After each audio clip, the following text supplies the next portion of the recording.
For most of my life, I have felt like a victim. Weak, fragile, and I always had this feeling like the world was out there to get me. That I couldn't do anything right and I was just a loser. The reason why I felt this way was, well, because I was living the life of a loser. I was eating shitty processed food each day, staying up till like 3 a.m. and I was spending most of my day just chasing short-term pleasures. The truth is that when you spend your time carelessly, just chasing around pleasure, without any structure to your day, then you lose your ambition, your willpower, and you have this sense of guilt in you because deep down you know you are not living up to your full potential. Around 6 years ago, I decided to change that. I decided to get disciplined and become the man I knew I could be. During the course of my journey, I've read hundreds of self-help books, watched thousands of podcasts, tried a bunch of different diets, and guess what? My life looks quite different now. I'm now someone who consistently trains at the gym. I spend 4 to 5 hours each day working on my business. I became a top performing student and I worked as a software engineer in Fortune 500 companies. In this video, I'm going to share with you a few principles that skyrocketed my discipline and finally allowed me to make this transformation. I promise you that if you incorporate these principles in your life, you are going to notice a significant difference in your discipline, your self-control within the first week. So let's get right into them.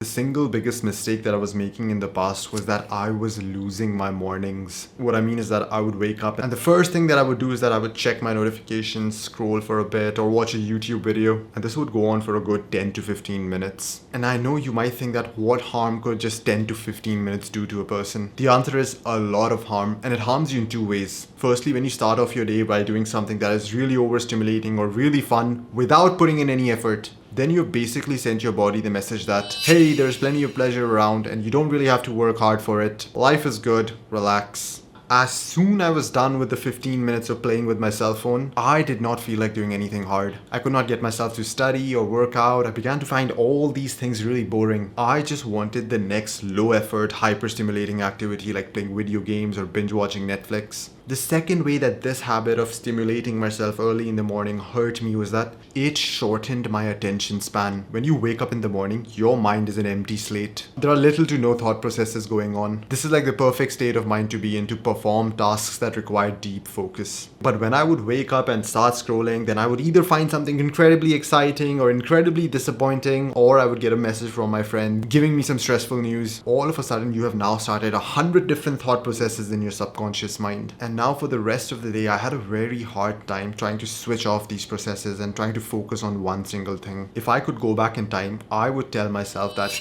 win the morning and you win the day. Because the morning that decides the frame of mind you're going to be in for the rest of the day. What I do now is that I start my day with something that requires effort. These days when I wake up, the first thing that I do is that I spend 1 hour working on my business. It doesn't even have to be this specific activity. It could be some other form of intellectual work like reading or learning how to code, or even physical activities like taking a cold shower, lifting, running. This initial challenging activity sends the message to the body that, hey, you are expected to get some work done today, so embrace the hard work. And you know what the fun part is? You actually feel really good once you get over this initial challenge of the day. Now that you have experienced that early morning win and you've tasted the reward from it, you actually now feel like doing more hard things just so you can stack more wins. Make sure that this early morning challenge that you've set for yourself is not too overwhelming. Like, don't plan on reading 100 pages or running 10 miles if you're not used to these activities. Start with something that is just a bit outside your comfort zone, just enough to get you this feeling that you've overcome an obstacle. If the challenge is too overwhelming, things are going to backfire. You are going to end up procrastinating it. You're actually going to feel anxious at night and probably going to mess up your sleep. The simplest way to cut off stimulation from your mornings is to put your phone on flight mode. I typically put my phone on flight mode 30 minutes before I go to bed, and then I leave it on flight mode for 4 to 6 hours the next day. This distraction-free window is pretty much where I do 90% of my work for the day. I understand that if you have never actually done this, you are going to have a lot of fear. Like, oh my god, what if there's an emergency? What if there's a call from work? But the truth is, I have been doing this for the past 4 years now. My world did not burn. There was never really an emergency that required me to save the day. A lot of this anxiety or fear that you have related to being unreachable is because you have now begun to view your cell phone as part of your body. Secondly, I've realized that when people understand that you do not pick up your cell phone during the early parts of your day, they simply stop calling you in the mornings and call you in the afternoon instead.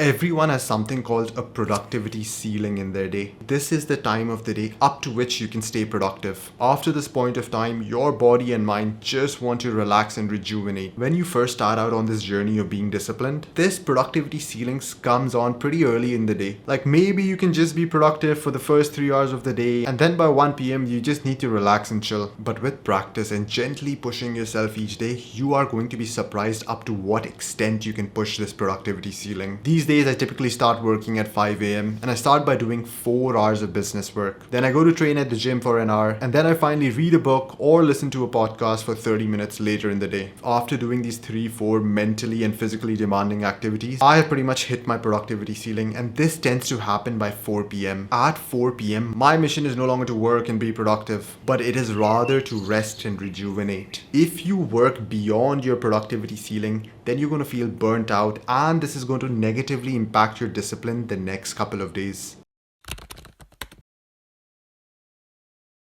I had a client of mine tell me about this particular issue that he was facing. He told me that, bro, the first 1 hour of my morning is incredibly productive. I'm focused, I'm disciplined. But then once I take a break, it's all downhill from there. I'm not able to return back to this discipline and productivity mindset. There were 2 things that he was doing which was causing this. Firstly, his breaks were too long. Cal Newport, who's the author of this book called Deep Work, mentions in his book that you as a human being can train your mind to work up to 4 hours in a day. And this isn't just 4 hours of any work. This is 4 hours of deep, focused, hyper-demanding, cognitively challenging work. Naturally, you can't just sit for 4 hours straight and do work. You are going to require breaks. What Cal Newport recommends, and this is something that I've personally felt too, that your breaks should not be longer or shorter than 10 to 15 minutes. If your breaks are shorter than 10 minutes, then you're not going to feel refreshed and recovered for your next productivity session. But if your breaks are longer than 15 minutes, then you're not going to want to return to your next productivity session. 10 to 15 minutes seems like this ideal time period to feel refreshed and maintain interest in that activity that you're doing. So I'll show you how this would look like in practice. You woke up, you immediately decided you're going to work on an assignment. You worked on that assignment for a solid hour, and now you can sense yourself feeling a bit tired, maybe losing focus here and there. So you put on a timer of 10 to 15 minutes and start your break. Once this timer goes off, you immediately come back to your working on your assignment.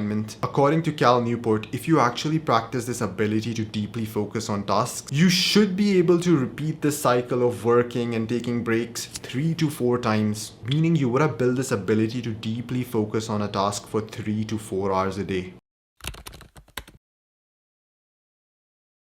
Another key mistake that my client was doing was the type of activities he was doing during those breaks. He was actually scrolling, replying to texts, or even playing video games. If you do these kinds of hyper-stimulating or thought-implanting activities during your 10 to 15 minute break, then you are not going to want to return back to your productive activity. You are instead going to be sucked into a rabbit hole. What I would personally recommend is that you go out for walks during your breaks. This is the most rejuvenating activity that you can do from a neuroscience perspective, and it is also not stimulating enough to suck you in. You're going to have a much easier time returning to round 2 of productivity. If you can't actually go out for a walk for whatever reason, you can try looking outside your window at far away things, or just walk within your own apartment. That too has a similar rejuvenating effect. And if you actually want to do an activity that is hyper stimulating or thought implanting, then I would recommend that you do these activities only after your productivity ceiling. This way the work is already done and you don't have to fear being sucked in by these activities or have these activities implant thoughts in you. Hopefully these principles have caused a mindset shift in you. But that is not enough. You are going to be required to make some specific lifestyle changes to guide you throughout the day. So make sure you watch this video to learn more about them.